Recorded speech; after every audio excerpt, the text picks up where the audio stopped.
കടുവക്കുഞ്ഞും വെളുത്ത ചെറിയ കിളിയും. ഒരു തണുത്ത രാവിലെയിൽ കടുവക്കുഞ്ഞ് കാട്ടിൽ നടക്കുമ്പോൾ ഒരു വെളുത്ത ചെറിയ കിളി നിലത്തു വിറങ്ങലിക്കുന്നതായി കണ്ടു. നിനക്ക് എന്തായി? കടുവക്കുഞ്ഞ് കരുതലോടെ ചോദിച്ചു. ചെറിയ കിളി മൃദുവായി പറഞ്ഞു. കാറ്റ് ശക്തിയായി വീശി. ഞാൻ വഴിമാറിപ്പോയി. എന്റെ കൂട് എവിടെയെന്ന് അറിയുന്നില്ല. കടുവക്കുഞ്ഞ് ഉടൻ പറഞ്ഞു.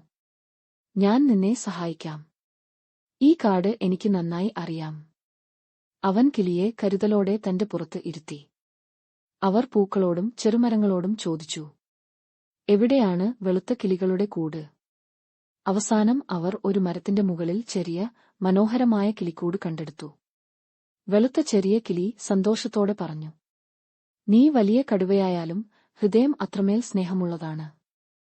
കടുവക്കുഞ്ഞ് പുഞ്ചിരിച്ചു.